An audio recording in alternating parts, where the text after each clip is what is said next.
What it do, homies? It's your boy Dave, and I'm back today. We back with some new NF. This time we checking out Motto. Let's go ahead, shut up, and turn it up. I could write a record full of radio songs, do a bunch of features that my label would love, do a bunch of features that I don't even like, just to build up the hype. Yeah. Okay. I could sell my house and move out to LA, get inside of rooms with the biggest of names, hire 50 people just to give me advice on the way I should write. He's prefacing this by, not prefacing, but you can kind of tell by the lyric. He said, I could do this, I could do that. Generally, especially when it comes to songwriting, it's going to preface to say, but I'm not going to do this, right? And we know how much Nate likes like independency, or not necessarily independency, but he wants creative control over the stories and stories that he wants to art and ability that he wants to push out into the world, right? Because it's your image. You should take care of that. And based off what he's saying, he said, I could do all these, I can do all these and everything. And, pretty much things that happen when you do go and sign a label and everything, you get shrouded with all of this type of, not necessarily fan service, but all basically the blinding lights, as Kanye West will put it, and everything. Okay. Now he's saying all of this, but hire 50 people just to give me advice on the way I should write. Oh God, yeah, sounds like a nightmare if you ask me. Yeah, went from my bedroom to the big leagues. You know how many times that I was told things wouldn't work but worked out, having cold feet. Sound like that. How many times I was told how things wouldn't work, but it worked out by having cold feet. Look at this smile. That's a devious smile. So weird place to pause it at. That's a very devious smile right there.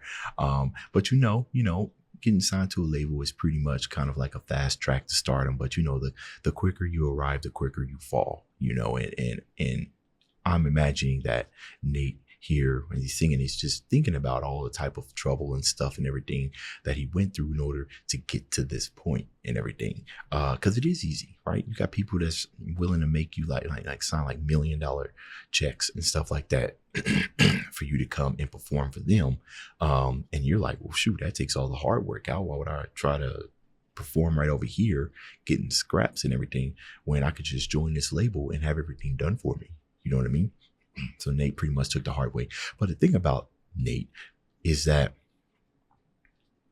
like he said in his other videos, everything else kind of feels just like he was just pouring out things that he was, he was just spitting about his life, right? He was just rapping about his life, and it just became really relatable. And there's times in his songs where he said he never even thought that he would be in the place that he is. But now that he is, right, I guess he kind of feels some type of way, like I didn't even do all these things and look where I'm at now. You know what I mean? If you ask me, went from my bedroom to the big leagues. You know how many times that I was told things wouldn't work but worked out, having cold feet. Didn't keep me from success but delayed it some. I used to be the guy who killed to get it #1. I had to hear that song's a hit before I thought it was, but nowadays I don't really give a what. Oh God. He said I had to hear that song's a hit before I thought it was. Wow. I had to hear that song's a hit before I thought it was, right? So pretty much telling you, I like that.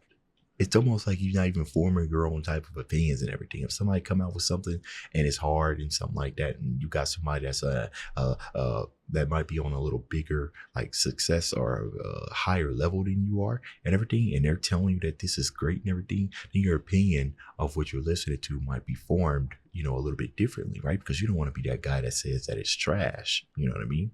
I like that. But delayed it some. I used to be the guy who killed to get it #1. I had to hear that song's a hit before I thought it was, but nowadays I don't really give a what. Oh God, might catch me at the award show, eating popcorn in the back row, catching Z's with my hat low. No nominations, but it's cool though. Oh God, you might see me in the same clothes I had on last week. Am I ashamed? No. Awesome J. Cole energy. You heard this saying, if it ain't broke, don't fix it. That's my motto.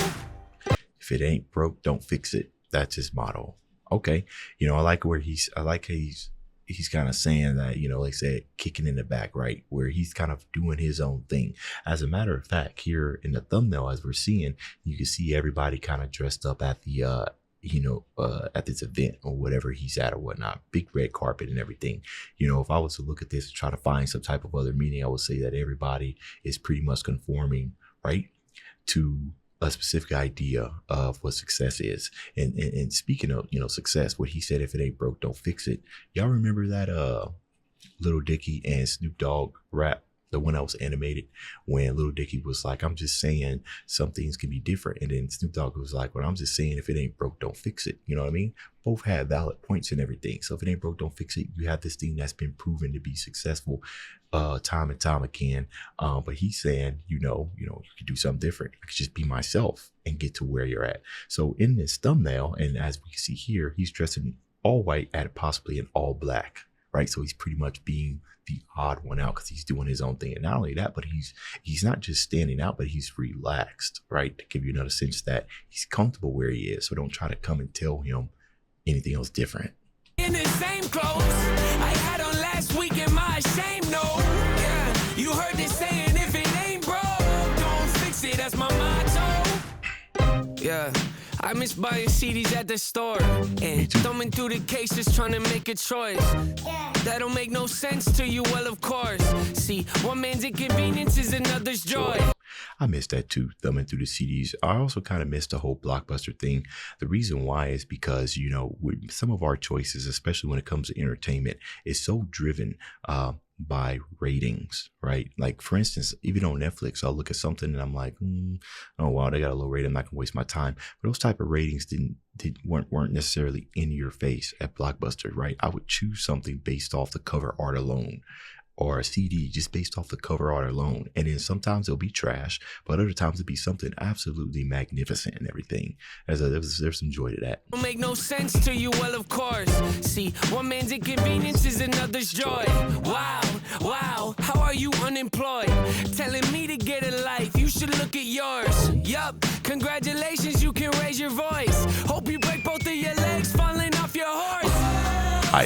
So I see what's going on, you know, even to this day. And I feel like NF has talked about this before, but even to this day, he's still receiving like a whole lot of ton of criticism and everything. And I imagine it could get kind of hard if you kind of sift between like valid criticism and people who are kind of just hating, you know what I mean? Because I feel like when it comes to NF music, there are so many opinions out there, so many opinions, because whenever I'm done like reacting to a song, I'll go watch like other type of reactors to kind of get a sense of what they think. And I hear a wide variety of things, you know, and it causes a lot of discourse in the comment section and everything.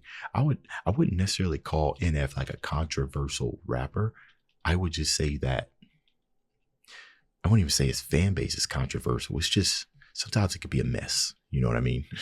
Raise your voice. Hope you break both of your legs falling off your horse. Oh, snap. This is the industry where it ain't how big you are, it's how big you seem. Where people sacrifice the art trying to chase a dream, and they wonder why their music's lacking creativity. Yeah, you know, for those of you that are new to the channel, I do have quite a few NF reactions, and I've pretty much been saying this for the most part. If NF is talking about something like this, I usually kind of make a nod towards that. I'm not necessarily against labels. I am for creativity, especially when it comes to music. And I always thought that same thing. And I thought that was like one of the main reasons why NF just likes to hold the reins and control of his own music, because, you know, once you make it and everything, now it's about the almighty dollar, right? You aren't able to take as much creative reins as you think you would if it's on the label's dime. You know what I mean? And they do a very good job of making it seem like it's your own voice that's coming out and everything. You know what I mean? Yeah, it's your own voice, as long as that own voice is making some money. So that's what he said, where people sacrifice the art trying to chase a dream. Now, that's not like this is what happens all the time when you go to labels, because there's been some creative stuff. You know what I mean? I see it from his point of view. And I've seen it happen to artists, you know? Sacrifice the art trying to chase a dream, and they wonder why their music's lacking creativity. Oh yeah, would've gave anything to be respected by the artists I was listening to, but not no more. Them days of history. Skip the red carpet, you looking for me? Oh God, yeah, you might catch me a deal. He said, "Skip the red carpet, you looking for me." Okay. So what he's saying? He's saying skip everything that you've been seeing, right? You're looking for something different. Okay. The red carpet, you looking for me? Oh God, yeah. You might catch me at the award show, eating popcorn in the back row, catching Z's with my hat low. No nominations, but it's cool though. Oh God, you might see. You know, would you say that he sounds a bit bitter by saying that? No nominations, but it's cool though.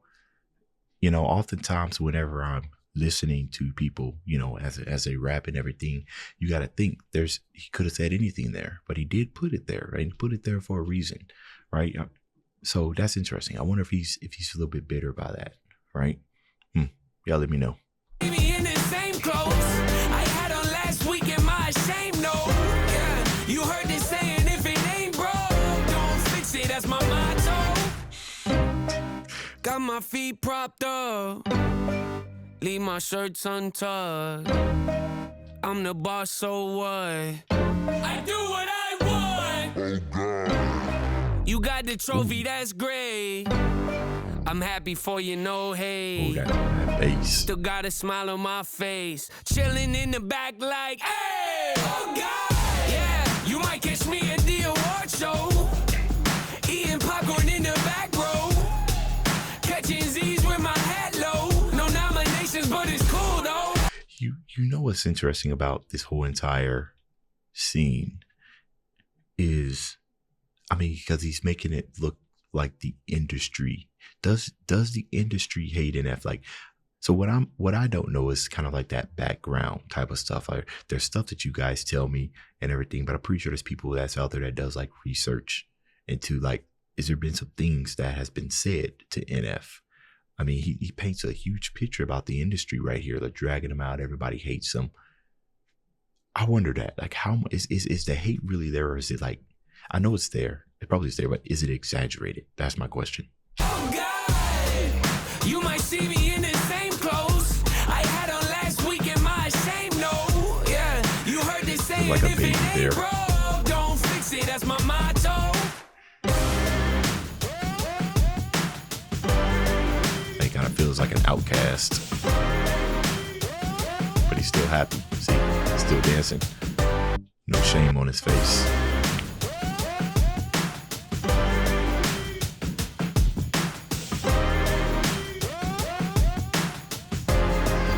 Who's that?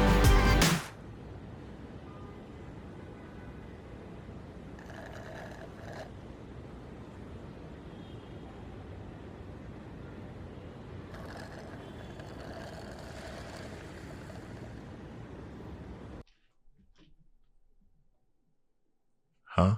What am I gonna make of this? Let me just strip it down to the bare bones. This guy, pretty normal looking, not dressing in something super extravagant. You know, he's pretty much dressed like he's just lounging around the house. It's almost kind of like he's window shopping. Like, he doesn't have necessarily a care in the world. He's outside while everybody's inside. I'm guessing NF comes out and he sees somebody that's, you know, dressed like he doesn't care. Man, I don't know what to make of that. What is it? Is it like he kind of sees himself in him or something like that? The guy who's not looking for the red carpet, was he waiting on NF? I don't know. There's so much to unpack right there. There's a reason for this scene right here. I just can't figure it out, but this reaction is long enough. It's the end of this video. If you enjoyed the content, leave a like and subscribe. Dave's out.